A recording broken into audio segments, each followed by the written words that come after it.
मटियारीअ में opposition leader अलीम आदिल शेख ऐं हाजी अब्दुल रज़ाक मेमण जी अॻुवाणीअ में इसराइली जारियत ख़िलाफ़ जुगनू CNG खां प्रेस क्लब ताईं एहतिजाजी रैली कढी वई।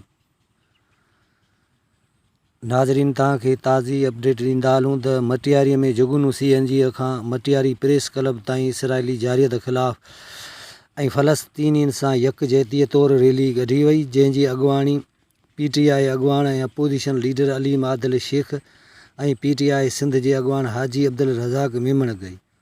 उन मौक़े ते PTI अॻुवाण अलीम आदिल शेख ऐं हाजी अब्दुल रज़ाक मेमण मीडिया सां ॻाल्हाईंदे चयो त इसराइल पारां फ़लस्तीन मथां थींदड़ ज़ुल्मनि जी सख़्त लफ़्ज़नि में मज़म्मत कयूं था ऐं पूरे पाकिस्तान जा मुसलमान हिन ॾुखे वक़्त में फ़लस्तीन जी मुसलमान भाइरनि सां गॾु आहिनि। अलीम आदिल शेख हिकु सुवाल जे जवाब में चयो त सिंध अंदरि किथे बि बुनियादी सहूलियतूं फ़राहम न थी सघियूं आहिनि। हिते पीपल्स पार्टीअ जे कुधनि कमनि जी ॻाल्हि करण ते अपोजिशन लीडर खे बि जेल मोकिलियो थो वञे। सिंध अंदरि कारोकारी ऐं क़बीलाई झेड़ा पुलिस जी नाक़स कारकिरदगीअ सबबि वधी रहिया आहिनि। ख़बर न आहे त IG सिंध किथे आहे। हिते पुलिस लिकल आहे ऐं धाड़ियल सरेआम पंहिंजूं वीडियोज़ बयान जारी करे रहिया आहिनि, पर अहिड़ी जदीद दौर में पुलिस जी पकड़ खां परे आहिनि। रिपोर्ट दीन मोहम्मद सठियो, लाल न्यूज़। था चोर अपना मुंह छुपाता था, डाकू अपना मुंह छुपाता था और शरीफ आदमी खुलेआम घूमता था। आज उल्टा निज़ाम हो गया सिंध की 13 साल हुकूमत के बाद कि शरीफ शुरफा बेचारे छुप के घूमते हैं, बड़ी गाड़ी नहीं चलाते हैं कि कोई देख ना ले, कोई अगवा ना कर ले। मतलब वो जो चोर और डाकू डरते थे और शरीफ आदमी सीना तान के घूमता था, आज शरीफ आदमी, कारोबारी आदमी मुंह छुपा के घूम रहा है कि डाकू अगवा ना कर लें, और डाकू सरेआम सोशल मीडिया पे वीडियो शेयर कर रहे हैं।